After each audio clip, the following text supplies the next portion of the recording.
ஆண்டவருடைய ஆவி என்மேல் உள்ளது, ஏனெனில் அவர் எனக்கு அருள் பொழிவு செய்துள்ளார். ஏழைகளுக்கு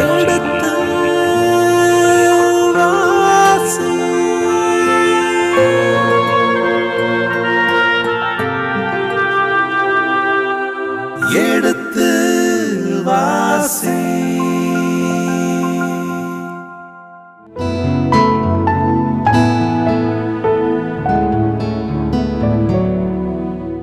இனிய இதயங்களே, எடுத்து வாசி பருவம் 2 சாமுவேல் 2ஆம் புத்தகத்துடனான விவிலிய இறை வசனங்களுக்கு செவிமடுத்துக் கொண்டிருக்கின்றோம். கடந்த பகுதியின் தொடர்ச்சியை இன்று தொடங்குவோம். வாருங்கள், நிகழ்ச்சிகள் செல்வோம். உங்கள் சார்பாக தந்தையவர்களுக்கு வணக்கம் சொல்லி நிகழ்ச்சியை தொடங்குவோம். வணக்கம் தந்தையவர்களே.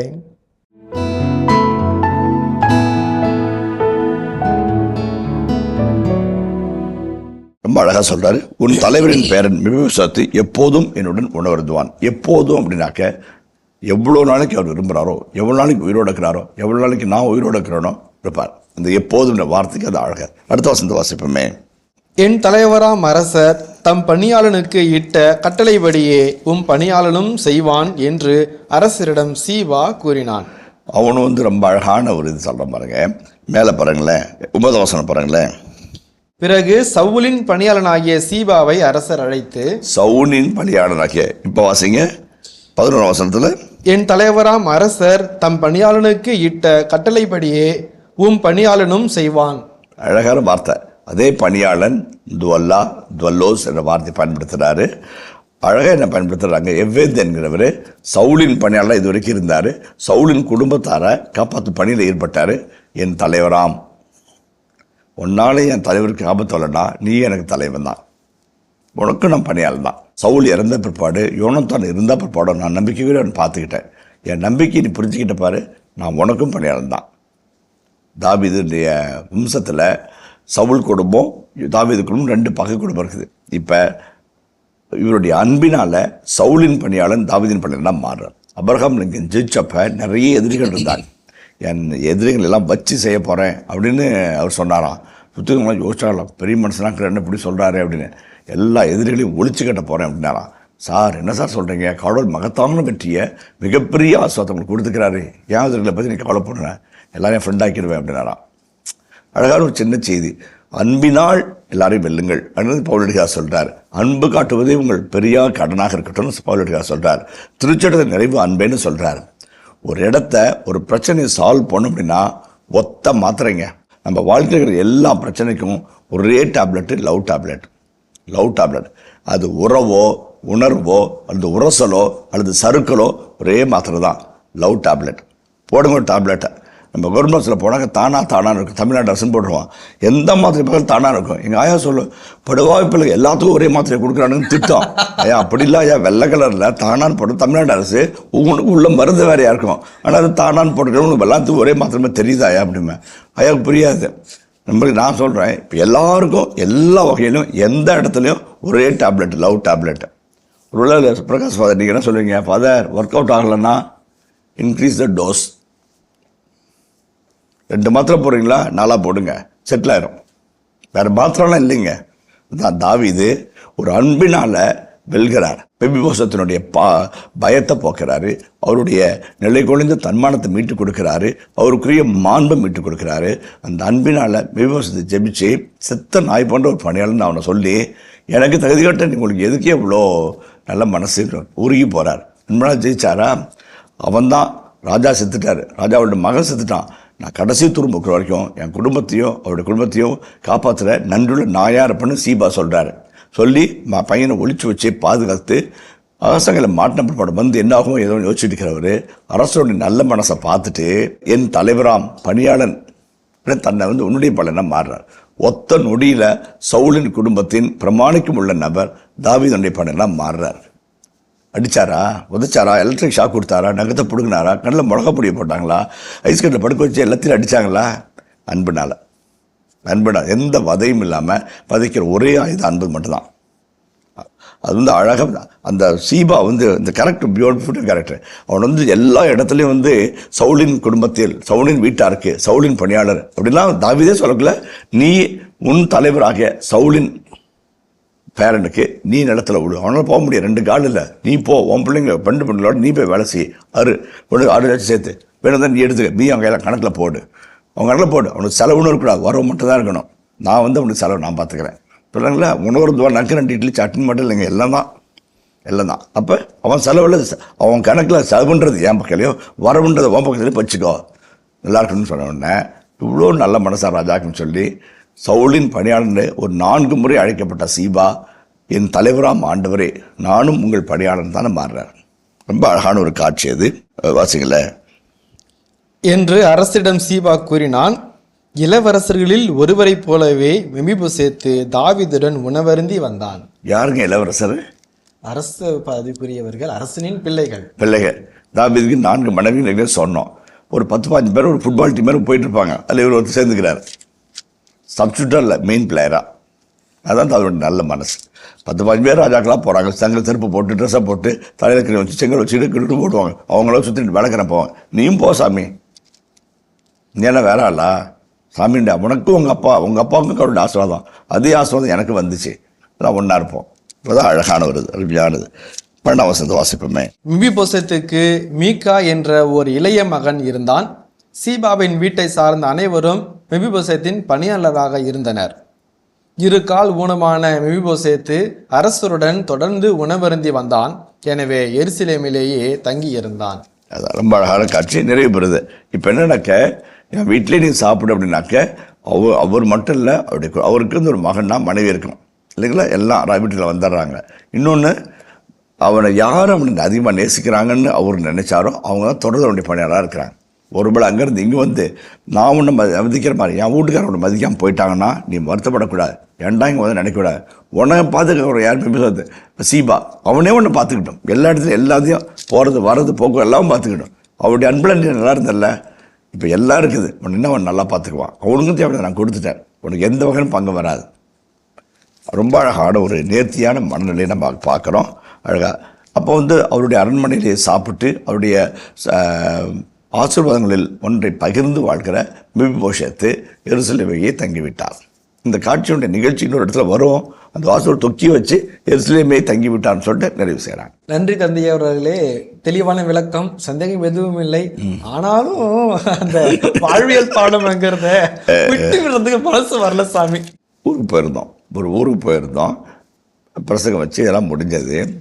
ஒருத்தர் வந்து ஒரு நல்ல பாசனம் பண்ணார், ரொம்ப மகிழ்ச்சியாக இருந்தார். ஒரு நல்ல பாசனம் செஞ்சோம், ஒரு அழகான ஒரு சூழல் நம்ம வாழ்க்கையில் வருது அப்படின்னு சொல்லிட்டு வந்தார். வந்து நின்றுட்டு இருந்தார். சரி, நாளையிலேருந்து பார்த்தோம் அவருடைய ஈடுபாடு, அவருடைய ஜபம், அவரோட பாசனத்தை தயார் பண்ணது, பாசனம் செஞ்சவரோட அவருடைய மகிழ்ச்சியினுடைய முகம், அதெல்லாம் பார்த்துக்கிட்டு அப்படியே ஃபாலோ பண்ணிகிட்டே வரேன். புதுசை மட்டும் அப்படியே நின்று சிரிச்சுக்கிட்டே இருந்தார்.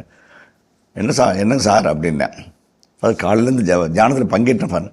ஆமாம் பார்த்தேங்க சார், வெள்ளை சட்டை ப்ளூ கலரு, அங்கே பழிச்சாங்க, ஓடி வந்துட்டு இருந்தீங்க, கைத்தட்டி ஜோராக கைத்தட்டி பாடினீங்க. ஃபாதர் அப்படின்னாரு. என்னங்க என்ன, நான் மன்னிச்சிட்டேங்க, தங்கச்சி 6 வருஷம் என்கிட்ட பேசாமல் இருக்குது, அவளையும் ஏதோ ஒரு வழி பண்ணிட்டு போங்க, என் பக்கத்தில் மன்னிப்புக்கு நான் தயார் இருக்கிறேன், சாமி என்னை மன்னிச்சிட்டாரு நான் பண்ண தப்புக்கு. என் தங்கச்சிக்கு என் மனசு மாதிரி அவருக்கு வந்துச்சான்னு தெரில, அவளும் இந்த கூட்டத்தில் தான் இருக்கிறா, இந்த பிரசத்தை கேட்டிருக்கிறா. நான் சாமிகிட்ட பேசிட்டேன், சாமி என்கிட்ட பேசிட்டாரு, நான் சாமிகிட்ட மன்னிப்பு கேட்டேன், என் தங்கச்சி கேட்காம அதே மனசு மாதிரி இருந்துச்சுன்னா செட்டில் பண்ணி விட்டுப்பாங்க சாமிங்கிறார். அப்படின்னா மனசு ரொம்ப பாசமாக இருந்துச்சு. என்ன மாதிரியே ஆண்டவர் அந்த பிள்ளைங்க தொட்டிருக்கோம். ஒருவேளை வந்து அண்ணன்ட்ட போகலாமா வேணாமா, ஏற்றுக்க மாட்டோம் தடுமாறிட்டு இருக்கோம். ஒருவேளை நம்ம போய் பேசுகிறோம் நடிக்கிறான்னு யோசிக்கும். என்னை புரிஞ்சுக்கிட்டீங்கல்ல, சாமியோடைய மனசுக்கு வந்துச்சு, நீங்களும் ஒரு பக்கம் செட்டில் பண்ணிட்டு போங்க சாமி அப்படின்னாரு. ரொம்ப அழகானது. அதாவதுங்க, நிறைய சமயத்தில் பகைமையும் வெறுப்பையும் மனசுக்குள்ளே வச்சுக்கிட்டு பல நோய்களுக்கு உள்ளாகி புழுத்து போன மனித வாழ்க்கையில் வாழ்ந்துகிட்டு இருக்கிறோம். மன்னிப்புங்கிறது, ஏற்றுக்கொள்கிறது என்பது, அல்லது அன்புணர்வு என்பது கடவுளுடைய கொடை, அருளுடைய கொடை. நம்ம பழைய பாட்டு சார்ல்ஸ் மணி ஃபாதர் எழுதின பாட்டு, அன்பும் நட்பும் எங்குள்ளதோ அங்கே இறைவன் இருக்கின்றார். அந்த அன்பும் நட்பும் நம்ம இருக்குல்ல, தாவீது வந்து யோனத்தானுடைய நட்பை உணர்ந்தார். அப்பாவை எடுத்துக்கிட்டு, வேலைக்காரங்களை எடுத்துக்கிட்டு, மற்ற மெய்ப்பாளை எடுத்துக்கிட்டு, நான் அம்பெறிவேன், அந்த தூரத்தில் போய் இரு, அப்பா இருக்கிறாரோ இல்லையா, அவருடைய திட்டம் என்ன உனக்கு வெளிப்படுத்துவேன், காப்பாற்றினார். அப்பாவை எடுத்துக்கிட்டு அன்பு காட்டினார், அவனை உயிரை பாதுகாத்தார். அப்பா என்னெல்லாம் திட்டம் போட்டாரோ முன்கூட்டியே அவருக்கு சொல்லி கொடுத்துட்டார். அப்பாவை காட்டி கொடுத்தாருன்னு கூட சொல்லலாம். ஆனால் அந்த அன்பு வந்து எவ்வளோ பெருதுன்னா சாவை விட வலிமையானது. பைபிள் சொல்லுது அன்பு சாவை விட வலிமையானது. இந்த உலகத்தில் சாவை ஜெயிக்கிறதுக்கு எந்த கொம்பனும் இல்லை. இயேசு கிறிஸ்துடைய கல்லறை தவிர எந்த கல்லறைக்கும் வெளிச்சம் கிடைக்கல. அவர் மட்டும்தான் சாவை ஜெயிச்சவர். அந்த வார்த்தையை பயன்படுத்தினாக்க அன்பு சாவை விட வலிமையானது. தாவீது அந்த அன்பை உணர்ந்தவர். யோனத்தான் மரணமடைந்த பிறகும் சவுல் மறந்த பிறகும் மரணத்தை தாண்டி தாம் பெற்ற அன்பை திருப்பி கொடுக்குறார் இல்லைங்களா? இந்த அன்பில் நம்ம நம்பிக்கை வச்சோம் அப்படின்னாக்க நிறைய சமயத்தில் நம்முடைய இயல்பான நிலைகள் போகும். ஒருத்தர் 64 வயசு, அவங்க மனைவி வந்து 61 இறந்துட்டாங்க, 61 வயசில் இறந்துட்டாங்க. இறக்கிறதுக்கு முன்னாடியே அவஸ்தை வாங்கினாங்க. அவஸ்தை வாங்கிட்டு அப்படியே கொஞ்சம் அப்படியே தடுமாறிட்டு இருக்கிறாங்க. அப்படியே இறக்கத்தின் இறுதி கட்டத்தில் இருக்கிறாரு. ஒரு வீட்டுக்காரர் பக்கத்துலேயே அப்படி கண் கலங்கி வாய்த்தது பேச முடியாமல் இருக்கார். கொஞ்சம் இறுக்கமான மனிதர், அவன் நல்லா தெரியும். கொஞ்சம் கடுமையான மனிதர், கொஞ்சம் சந்தேக பேர்வழி, ஒரு சில கரடுமுடான தடங்களில் தன் மனைவியை நடத்தி வந்தார். அவருடைய மூர்க்கமான சில கோவப்படுகிற அல்லது வந்து பொசசிஷன்ஸில் மனைவி நிறைய பாடுபட்டுருக்கிறாங்க. வெளியே போக்கில் அவர் கூடயே வந்தார். பைக்கில் யாருக்குள்ள ஃபாதர் அப்படின்னாரு. என்னங்க அப்படின்னேன். வந்ததுக்கு ரொம்ப நன்றிங்க ஃபாதர் அப்படின்னாரு. சரிங்க ஐயா அப்படின்னேன். என்ன பார்க்கல, பைக்கில் குமிஞ்சார். சொல்லிட்டு சொன்னார், அவள் இன்னும் கூட நல்லா வச்சுருந்துருக்கலாம் ஃபாதர் அப்படின்னார். சொல்லக்குள்ள நான் அப்படி பார்க்கல, கண்ணு தண்ணி தரையில் படுறதை பார்த்தேன். அவர் நிமிந்துக்கிட்டு இருந்தார். கண்ணில் தண்ணி படன்னு தரையில் பட்டுச்சு. என்னன்னாக்க இந்த ஒரு உணர்வு ஒரு 10 வருஷம் முன்னாடி வந்திருந்தா அவங்களோட குடும்பம் மோட்சமாக மாறி இருக்கும். அதை பற்றி சாகிற நேரத்தில் பார்த்துட்டு ஐயோ தப்புன்ட்டுமோ அந்த ஆறு யோசித்தார். கண் கேட்ட பேர் சூரிய நமஸ்காரம். அந்த அம்மா மட்டும் 10 வருஷம் முன்னாடி இதை நினச்சிருந்தாருன்னா ராணி மாதிரி வாழ்ந்திருக்கும். புனிதியாக வாழ்ந்தவங்க ராணி மாதிரி வீட்டில் இருந்திருப்பாங்க. பக்தி, ஒழுக்கம், பொறுமை, அன்பு அவ்வளோ அவங்க அந்த அம்மா மேலே. ஆனால் இவருடைய சின்ன சின்ன கரடுமுடான உணர்வு வெளிப்பாட்டினால கெட்டவர் கிடையாது, நல்லவர் தான், கொஞ்சம் சந்தேகம் அப்படின்லாம் போனல உடனே அந்த மாதிரி ரொம்ப கஷ்டப்பட்டாங்க. அவர் சொல்லக்குள்ள கண்ணது கடகன்னு அப்படியே சொட்டு தண்ணி அப்படியே கடத்தல விடுது பார்த்தேன். நல்லது தான். நம்ம வாழ்க்கையில் நிறைய சமயத்தில் இந்த அன்பு உணர்ச்சிக்கு வந்து நம்ம மதிக்கவே கொடுக்க மாட்டோம். நான் சொல்லியிருக்கிறேன், நிறைய பேர் அழகை நேசிக்கிறாங்க, சில பேர் அறிவை நேசிக்கிறாங்க, சில பேர் ஆண்மையை நினைக்க வாட்ட சாட்டமாக ஜீன்ஸ் பேண்ட்டு, ப்ளூ ஷர்ட்டு, அப்படியே அப்படியே அகலமான நெத்தி, அப்படியே ஜானபிரகம் மாதிரி முடி பறக்கிறது, இப்படி திரும்பி பார்த்தா சிங்கம் மாதிரி இருக்கணும் அப்படின்னு நினைப்பாங்க. இதெல்லாம் ஒரு பக்கங்க. ஒரு அன்பான மனசு தான் ரொம்ப முக்கியம். நிறைய பேர் அழகை தேடுறாங்க, அறிவை தராங்க. இன்னும் கொஞ்சம் பொண்ணுங்க வந்து கை நிறைய காசுக்குதான்னு பார்க்குறாங்க. இன்னும் கொஞ்சம் பேர் இவருக்கு பின்னாடி ஒரு 10-15 பேர் இருக்கிறாங்களா, ஒரு 4-5 வீடு இருக்குதா, 2-3 கார் இருக்குதா, ஜெயிச்சிடலாம்னு நினைக்கிறாங்க. இது எல்லாத்தையும் தாண்டி இந்த மனிதர்களுக்குலாம் ஒரு நல்ல மனசு இருக்குதா, அன்பான மனசு இருக்குதான்னு தேடி பார்த்தோம்னா நிச்சயத்தை வந்து நல்லதாக இருக்கும் இல்லைங்களா? நம்மளாம் பாரு வச்சு செய்வாங்க. அன்பானவங்களா பாரு, வாழ்க்கையெல்லாம் வளம் வசமாக இருக்கும் இல்லைங்களா? ஜாதிக்குள்ளே மட்டும் அன்பு அடங்காதுங்க, அல்லது வந்து படத்துக்குள்ளே மட்டும், அல்லது வர்க்க பேதத்துக்குள்ளே மட்டும் அன்பு அடங்க. அன்பு வந்து எல்லை கடந்தது, மொழி கடந்து. அதனால தான் சில சமயத்தில் பத்திரிகையில் வந்து கௌரவ கொலையில் படிக்கும்போது மனசு அப்படியே பதறும். கௌரவ கொலைகள் பார்க்கும்போது ஒரு சில திரைப்படங்கள் அது வன்மையாக காக்கும்போது கண்ணு விட்டு அழத்தோணும். அன்புன்ற வல்லமை தெரியாமல் செத்து போகிறாங்களே, சாகடிக்கிறாங்களே அப்படின்னு சொல்லிட்டு. அந்த அன்புக்கு வந்து அவ்வளோ வல்லமை. ஜாதி கடந்து, மொழி கடந்து, இனம் கடந்து, கலாச்சாரம் கடந்து வாழ்ந்த நல்ல மனிதர்கள்லாம் பார்த்துக்கிறேன். ஒரு அழகான ஒரு ஃப்ரெஞ்சு பொண்ணு, அவ்வளோ அழகாக பதுமை மாதிரி இருக்கும். பார்த்தா அவ்வளோ அழகு, சிரிக்கிறது, புருவம், கண்ணம், முடி, செம்ம டேலண்ட்டு, அவ்வளோ அழகாக இருக்கும். அந்த ஃப்ரெஞ்சு பேசக்குள்ள அப்படி கவிதை மாதிரி பேசும். வந்து ஒரு கலர்டு பீப்புள்னு சொல்லுவாங்க இல்லைங்களா, ஒரு ஆப்பிரிக்க நாட்டு சகோதரனை கல்யாணம் பண்ணிடுச்சு. கேத்ரின், உன்னுடைய அழகுக்கு உன்னுடைய அறிவுக்கு பெஸ்ட்டான ஆளுங்களை பிடிச்சிக்கலாமே அப்படின்னு சொல்லப்ப அது சொன்னிச்சு, பெஸ்ட்டான ஆளுங்களை வந்து கிடச்சிருக்கும் ஃபாதர், ஆனால் குட் பீப்புள் கிடச்சிருக்க மாட்டாங்க அப்படின்ச்சு. ரொம்ப அழகான வார்த்தை அது. அவருடைய அறிவுக்கு, திறமைக்கு எத்தனையோ பெஸ்ட் பீப்புள் கிடச்சிக்கலாம். ஆனால் அவர்கிட்ட அந்த பையன்கிட்ட அன்பாக இருக்குது, கண்ணில் வச்சு பார்த்துக்கிறாருங்க. யாருக்கும் கிடைக்காது பாசம், எனக்கு யாருக்கும் கொடுப்பா அப்படின்னு சொல்லி கேட்டுச்சு. அப்போ தான் நினச்சேன், வாழ்க்கையில் வந்து முக்கியமானது வந்து அன்பு தான் ஜெயிக்கும். சாமியே வந்து முதலிட போட்டது அன்பை மட்டும்தான். அந்த இதான் தாவீது அழகாக பயன்படுத்துகிறார். அந்த அன்புனால எதிரிகளை வென்று ஒரு அழகான ஒரு குடும்ப சூழலை உருவாக்குறார். அடிமையாக ஒளிஞ்சி 2 கால் இல்லாமல், அடுத்த வீட்டில் சோத்துக்கு வழி இல்லாமல் பதுங்கி வாழ்ந்தவனை கூட்டிகிட்டு வந்து என் வீட்டில் உட்காடுறா, கால் நீட்டி போட்டு சாப்பிட்றான்னு சொல்கிறாக்குள்ள அவனுடைய தன்மானம், அவனுடைய பாதுகாப்பு எல்லாம் வந்துச்சு. அவனை மட்டும் இல்லாமல் நீ வந்து எதுவுமே இல்லாதவனை சோறு போட்டு காப்பாற்றுறேன், வீட்டில் ஒழிச்சு வச்சு பாதுகாக்க, இப்போ எல்லா சொத்தும் அவனுக்கு கொடுக்குறேன், அந்த சொத்துக்கு நீ தானே மேனேஜர்னு சொல்லக்கல. உன்னுடைய அன்புக்கும் ஒரு விலை உண்டு, உன்னுடைய அன்புக்கும் ஒரு பலன் உண்டுன்னு தாவீது அழகாக சொல்லி காமிக்கிறார். அதுதான் வந்து அன்பு வந்து வட்டி இல்லாத கடன் மாதிரி.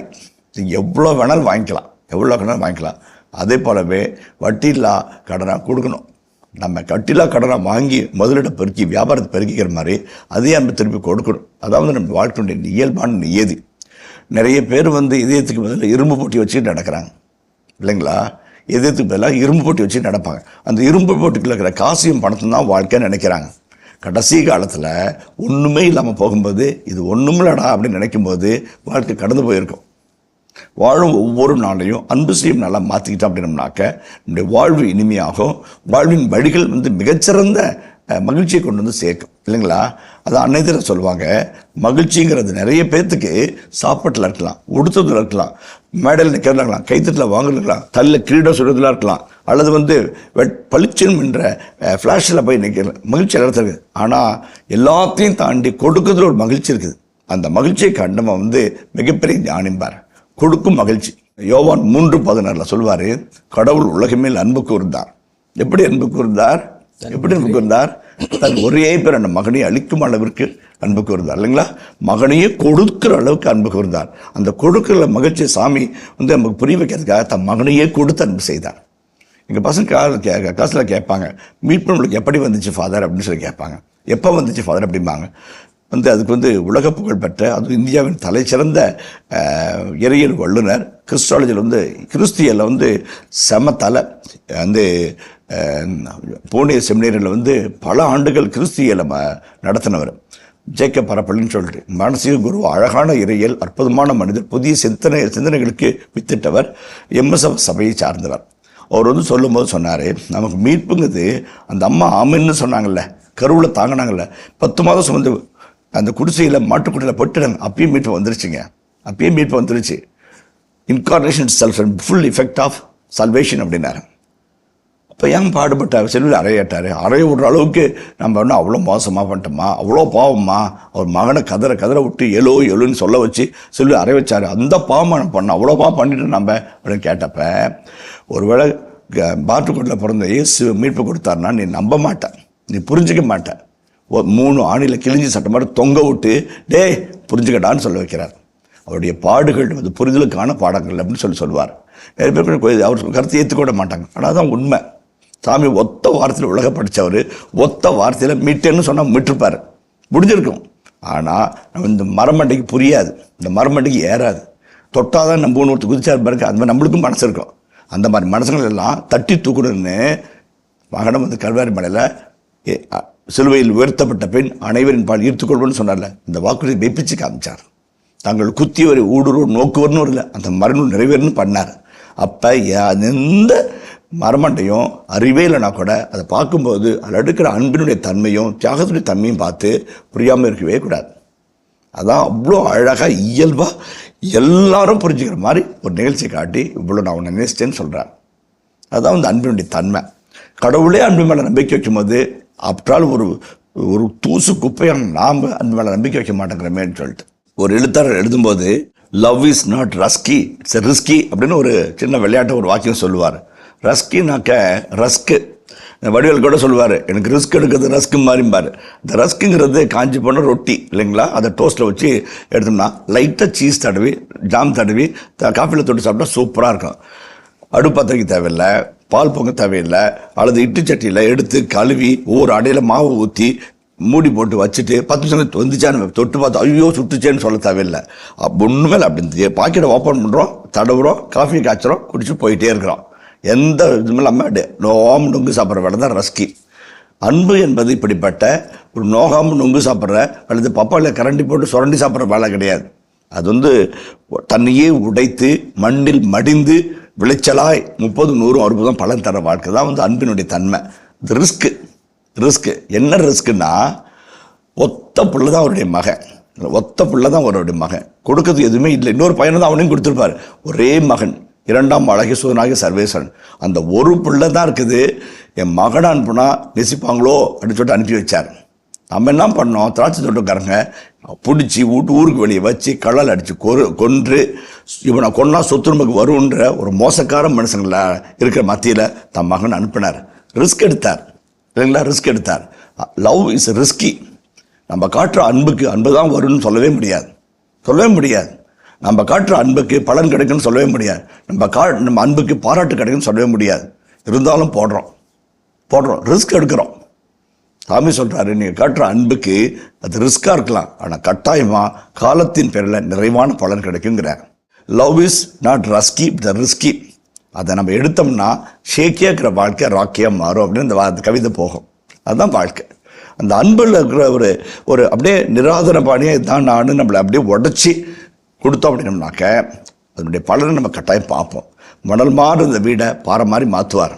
நம்மளுடைய அசிவாரத்தை ஆழப்படுத்துவார், அகலப்படுத்துவார், உறுதிப்படுத்துவார். விழவே மாட்டோம். ஒரு வேளை ஷேக்கியாக இருக்கிற பணத்தில், காசில், புகழில், ஆசையில், இச்சையில், உலகத்தில், சந்தோஷத்தில் நம்ம மூட்டை கட்டணும் அப்படின்னாக்க ஷேக்கி டெமாலிஷன் ஆகலாம். ஆனால் அன்புன்றது மேலே கட்டணம்னா ஷேக்கியாக இருக்கும், ஆனால் ராக்கியாக பார்த்துவார். ராயப்படி தான் பண்ணார். அதுதான் இந்த வாழ்க்கையில் வர நிகழ்ச்சி தான் இந்த கவிதை, அவருடைய ராயப்புடைய வாழ்க்கையுடைய கவிதை தான் உங்களுக்கு கதையாக சொல்லிட்டு இருக்கிறேன். ராயப்பர் ரஸ்கியாக இருக்குன்னு ஆசைப்பட்டார். ஆண்டவரே இதுக்கும் வேண்டான்னாரு. லூசு பயல செத்தாதாண்டா வாழ்க்கைன்னாரு. போப்பினாலே சாத்தன்னாரு. இனிய இதயங்களே, எடுத்து வாசி பருவம் 2 சாமுவேல் 2ஆம் புத்தகத்துடனான விவிலிய வசனங்களுக்கு செயல்படுத்திக் கொண்டிருக்கின்றோம். இதன் தொடர்ச்சியை மீண்டும் அடுத்த பகுதியில் தொடர்வோம். அதுவரை இணைந்திருங்கள். இயேசுவுக்கே புகழ், இயேசுவுக்கே நன்றி, மரியே வாழ்க. ஷேக்கியா இருக்க ஒரு ராக்கியா மாறுறாரு இல்லைங்களா? மால்குசு காதை வெட்டுறாரு. இவங்க எல்லாம் ஓட்டு போட நானும் போக மாட்டேங்கிறாரு. கசா முசான்றாரு. கடைசியில் என்னானாரு? எவ்வளோ அழகாக பியூட்டிஃபுல்லாக ராக்கியாக மாறுறாரு. சாவை விட வலிமையானது அன்பு இல்லைங்களா? நம்ம பசங்க அதை லவ்னு போட்டுக்கிறாங்க. இங்கிலீஷ் சொன்னாங்க ரொமான்டிக்காக இருக்குன்னு சொல்லிட்டு லவ் இஸ் ஸ்ட்ராங்கர் தேன் டெத்தும்னா.